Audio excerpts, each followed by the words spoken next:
Shabbos is holy. It's Me'ain Olam Habah. We've all heard that forever and would never presume to debate it.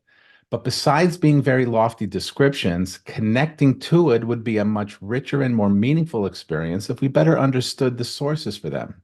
Leave it up to Rabbi Goodman. So, boys, I stay tuned. There's a gewaldige podcast. Rabbi Steve Geller does a gewaldige Zach, and that'll be coming out this week. Torah Giants on Chumash. Shalom Avrach, and welcome to the weekly piece on the Parsha from Torah Giants on Chumash, written by Rabbi Me'ain Goodman, the Rabbi Emeritus of Young Israel Rockway. Sit back and enjoy. Welcome to Torah Giants on Chumash. I'm Steve Geller. As promised, let's get to work.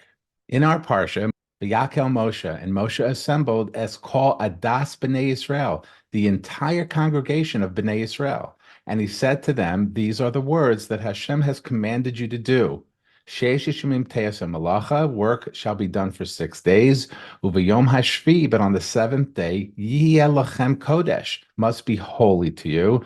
Shabbat Shabboson LaHashem. It is a Shabbos of Shabboses for Hashem. The Midrash Rabbah notes here that this is the only place where Moshe is recorded as addressing the entire congregation. For Hashem said to Moshe, make great gatherings and preach to them about Shabbos so that future generations will learn from you to do likewise on every Shabbos. The Gaon, Rav Shraga Tzvi Tenenbaum, analyzes with important insights the two aspects of Shabbos. Shabbos is more than just a day of resting and relaxing from the work week. Its primary goal is to dedicate a day of Torah study and special sanctity, truly making it God's day. While our cessation from work testifies that we acknowledge Hashem as the creator who rested after his mighty creation, the additional aspect of our sanctifying this day, Yihiyeh Lachem Kodesh, it should be a holy day to you, means that we also recognize it as a covenantal day, marking our special relationship with God as his chosen people. We get the part where we can't work and do malacha, but the Torah didn't stop there. It inserted the commandment that we are to make the day holy.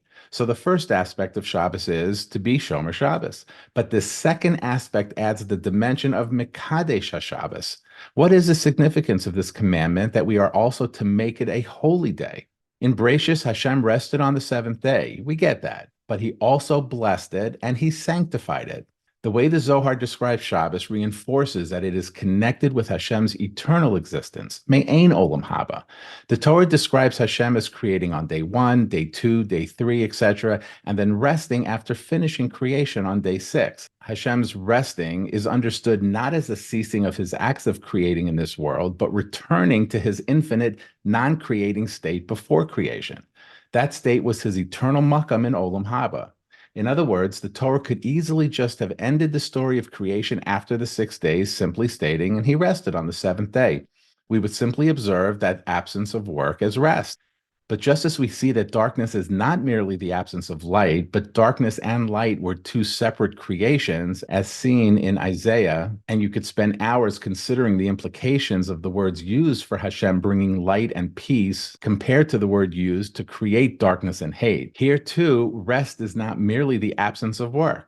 But why? Because by also blessing that 7th day of rest and sanctifying it, he is giving us the opportunity to not just stop toiling in the world he created.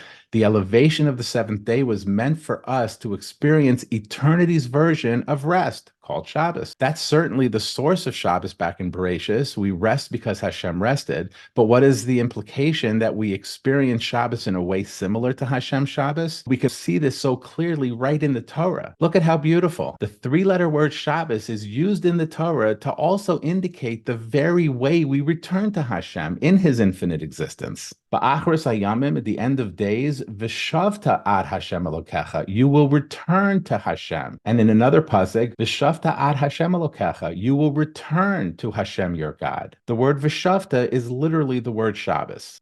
And using this poetic license, look at the phrase from Bereshis explaining that Hashem rested on the 7th day. Vayishbos b'yom hashvi.